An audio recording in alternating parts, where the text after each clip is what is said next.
Hello అండి, అందరికీ నమస్కారం. Welcome to doctor Roshan's homeo care. ఈరోజు ఇంటర్వ్యూలో మనతో పాటు హోమియోలో మెడిసిన్ డిపార్ట్మెంట్లో ఎండీ చేసి ఎన్నో కేసెస్ని వారి హోమియో ట్రీట్మెంట్ ద్వారా సక్సెస్ఫుల్గా సాల్వ్ చేసినటువంటి డాక్టర్ రోషన్ బందా గారు మనతో పాటు ఉన్నారు. వారితో మాట్లాడదాం. నమస్కారం డాక్టర్ రోషన్ బందా గారు. How are you ma'am? Good అండి. మ్యామ్, విరేచనాలు ఎందుకు అవుతాయి అండ్ అలానే దీనిని ఎప్పుడు డయేరియాగా గుర్తించాలి? సో యూజువలీ విరోచనాలు అనేవి ప్రతి జీవన విధానంలో మన జీవితకాలంలో ప్రతి మనిషి జీవితకాలంలో ఏదో ఒక సందర్భంలో తినే ఆహారాన్ని బట్టి తాగే నీరుని బట్టి ఈ డయేరియా అనే సిమ్టమ్స్ చూస్తాం. అయితే చాలామందిలో ఒకసారి రెండుసార్లు వెళ్ళినంత మాత్రాన దాన్ని మనం విరోచనాలుగా తీసుకోక్కర్లేదు, కన్సిడర్ చేయాల్సిన అవసరం లేదు. బట్ ఎప్పుడైతే ఆ అటాక్ అనేది ఫ్రీక్వెంట్ ఎపిసోడ్స్లో నడుస్తుందో, అంటే ఫర్ ఎగ్జాంపుల్ ఎవ్రీ 2 అవర్స్కి ఎవ్రీ 3 అవర్స్కి లేదా రోజు మొత్తంలో ఒక 6-7 టైమ్స్ 8 టైమ్స్ అట్లా అవుతూ అట్లీస్ట్ తిన్న వెంటనే వెళ్ళడం అనేది అది మళ్ళీ డిఫరెన్స్లోకి వస్తుందండి. అంటే దాన్ని విరోచనాలుగా తీసుకోలేం. ఎప్పుడైతే లూజ్ స్టూల్స్ అవుతాయో, అంటే నీరి మాదిరిగా అవుతూ ఉంటాయి, అవుతూ అట్లానే వాళ్ళకి చాలా లూజ్ అవుతుంది, కన్సిస్టెన్సీ అంతా లూజ్గా ఉంటుంది, వాటరీగా ఉంటుంది, దాన్ని మనం డయేరియాగా తీసుకుంటాం. మీరు చెప్పిన విధంగా ఏదైనా తిన్న వెంటనే చాలా మందిలో డయేరియా అవుతుంటుంది. అది మెటబాలిజం డిజార్డర్, మెటబాలిక్ డిజార్డర్స్ అంటారు. అంటే వాళ్ళ తిన్న ఆహారం వాళ్ళకి వంట పట్టకుండా ఇమీడియట్గా అది మోషన్ రూపేణా చాలా వరకు బయటకు వెళ్ళిపోతుంటుంది. ఇది యూజువల్లీ ఎదుగుతున్న పిల్లల్లో, చిన్న పిల్లల్లో ఎక్కువ చూస్తూ ఉంటాం. వాళ్ళకి వయసు వచ్చే కొద్దీ అది చాలా వరకు తగ్గిపోతూ ఉంటుంది. బట్ కొంతమందిలో ఎదిగే కొద్దీ ఏమవుతుందంటే ఇది యాజిటీస్గా వాళ్ళల్లో ఉండిపోతుంది. అంటే వాళ్ళకి మెటబాలిక్ డిజార్డర్ ఎక్కడో ఉంది, అది మెటబాలిజం సరిగ్గా జరగట్లేదు, తిన్న ఆహారం బాడీకి అబ్జార్బ్ అవ్వకుండా ఎక్కువ ఎక్స్క్రీటా రూపేణా బయటికి వెళ్ళిపోతుందని అర్థం. యూజువల్లీ ఇప్పుడు మనం మాట్లాడుకునే డయేరియాలో ఏమవుతుందంటే చాలా లూజ్ టూల్స్ అనేవి ఎక్కువగా చూస్తాం, ఫ్రీక్వెంట్ ఎపిసోడ్స్లో చూస్తాం. If it is continuing more than 3 days then immediately they should rush to hospital. ఇది చాలా ఇంపార్టెంట్. యూజువల్లీ ఈ మోషన్స్ అనేవి ఎందుకు అవుతాయి అనేది చూసుకున్నట్లయితే, యూజువల్లీ దీనికి మనం తినే ఆహారం ద్వారా వెళ్ళే బ్యాక్టీరియా, వైరస్, పారాసైట్స్ ఇవేవైతే ఉన్నాయో బాడీలోకి వెళ్ళి అక్కడ ఇంటెస్టైన్స్ వరకు వెళ్ళి ఇంటెస్టైన్స్లో ఉండే మంచి బ్యాక్టీరియాని అంతటినీ కూడా అవి తగ్గించి ఈ చెడు బ్యాక్టీరియా ఎక్కువయ్యి మోషన్స్ అవడం అనేది జరుగుతూ ఉంటుంది. యూజువల్లీ రోటా వైరస్ ఎక్కువగా చూస్తూ ఉంటాం. సో ఇది చాలా కామన్ ఫెనామినన్. సో మనం తీసుకునే ఆహారము, మనం తాగే నీరు చాలా శుభ్రంగా ఉండాలి. అట్లాగే ఇప్పుడు చాలామంది ట్రావెలింగ్ టైంలో కూడా వాళ్ళకి ఎక్కువ డయేరియా అవుతుంటుంది. బికాజ్ బయటికి వెళ్ళినప్పుడు ఫుడ్ కంట్రోల్ ఉండదు, బయట ఏది దొరికితే అది తీసుకుంటూ ఉంటాం. నీరు తాగేటప్పుడు కూడా మనకి అంత కాన్షియస్గా ఉండదు. ఇప్పుడంటే బాటిల్స్ అవన్నీ వచ్చాయి కాబట్టి వేరే విషయం, మినరల్ వాటర్స్ అవన్నీ. బట్ యూజువల్లీ ఇంతకుముందు అలా ఉండేవి, ట్యాప్ వాటర్ పట్టుకుని తాగేవారు, ఇమీడియట్గా స్టమక్ అప్సెట్ అనేవి ఎక్కువగా చూస్తూ ఉండేవాళ్ళం. సో యూజువల్లీ ఫుడ్ ద్వారా, మన వాటర్ ద్వారా మెయిన్ వెహికల్స్గా పెట్టుకుని బాడీలోకి ఈ బ్యాక్టీరియా, వైరస్, పారాసైట్స్ ఇవన్నీ లోపలికి వెళ్ళి బాడీని మొత్తం అంతా కూడా డిస్టర్బ్ చేసి యూజువల్లీ డయేరియాకి అటాక్ అవుతుంటారు. అండ్ సిమ్టమ్స్ ఎలా ఉంటాయి మ్యామ్?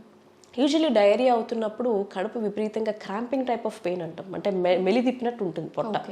సో దాంతోపాటు లూజ్ మోషన్స్ అవ్వడము, అలాగే నాజియా, వామిటింగ్, కొంచెం సీరియస్ కండిషన్స్కి వెళ్తే నాజియా, వామిటింగ్, ఇంకా కొన్ని కండిషన్స్లో ఫీవర్ కూడా వస్తుంటుంది.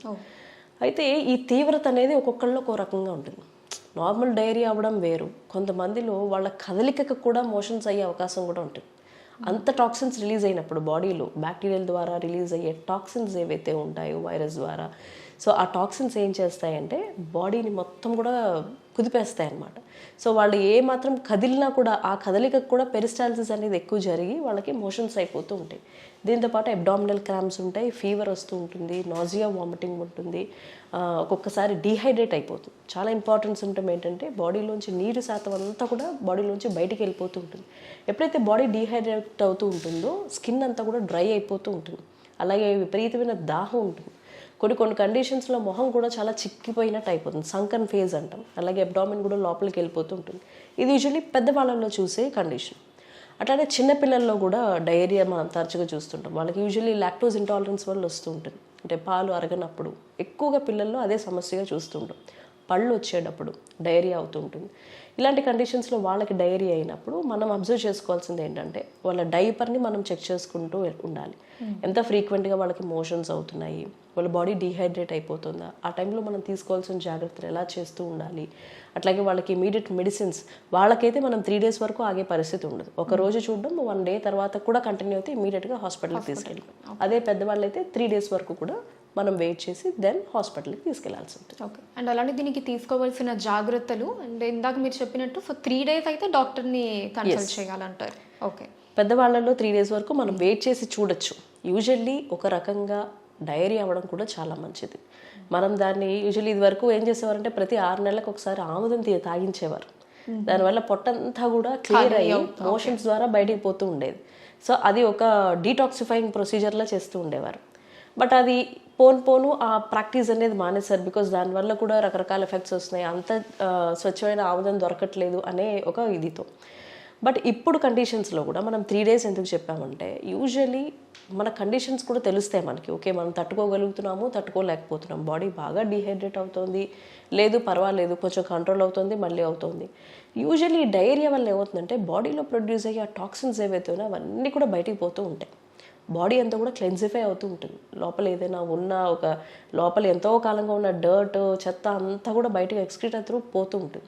So we should allow it to go. But ఎప్పుడైతే మనం దాన్ని వెంటనే స్టాప్ చేయాలని ప్రయత్నిస్తూ ఉంటామో ఆ ప్రాక్టీస్ కూడా అంత కరెక్ట్ కాదు. యూజువల్లీ వీ కెన్ వెయిట్, నార్మల్గా డైట్ కంట్రోల్ చేసుకుంటూ తీసుకుంటే సరిపోతుంది. మనం యూజువల్గా తీసుకోవాల్సిన జాగ్రత్తలు ఏంటంటే ఎప్పుడైతే మనం తీసుకునే ఆహారం ఉందో వెజిటబుల్స్ మనం వండేటప్పుడు కూడా వెజిటబుల్స్ వాటిని అన్నిటిని శుభ్రంగా కడుక్కోవడం, వీలైతే వేడి నీళ్ళతో కడగడం, గోరువెచ్చటి నుంచి వేడి నీళ్ళ మధ్యలో ఉండే ఆ టెంపరేచర్లో కాయగూరలు కానీ ఆకుకూరలు కానీ ఎస్పెషల్లీ కడగడం. బికాస్ దాని మీద చాలా పెస్టిసైడ్స్ జల్లుతారు, చాలా టాక్సిన్స్ ఉంటాయి, ఈవెన్ చాలా చిన్న చిన్న క్రిమికీటకాలు దాని మీద కనిపించని ఎగ్స్ పెడుతూ ఉంటాయి. ఇవన్నీ మనం ఏం చేస్తామంటే చాలా కనిపించవు మనకి, ఇదేముందిలే పెద్ద మామూలుగా కడిగితే అయిపోతుంది కదా, ఒకసారి కడిగితే అవుతుంది.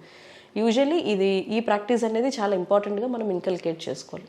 వెజిటబుల్సే కాదు, లీఫీ వెజిటబుల్సే కాదు, శుభ్రంగా కడిగి వాడుకోవడం, మనం తినే ముందు నీట్గా చేతులు అవి శుభ్రంగా కడుక్కోవడం, అట్లాగే తాగే నీరు పరిశుభ్రమైన ప్లేస్లో ఉందా లేదా, అది ఎటువంటి ఇబ్బంది లేకుండా ఉండడం. లేదు ఒక్కొక్కసారి వాతావరణ రీత్యా కూడా నీళ్లు మంచివి దొరకవు మనకి, అలాంటి టైంలో కాచి వడగొట్టుకున్న నీళ్లు తాగడం, ఇటువంటి చిన్న చిన్న ప్రాక్టీసెస్ చేసినట్లయితే మనకి ఈ డయేరియా బారిన పడకుండా మనం కాపాడుకోగలుగుతాం. ఓకే.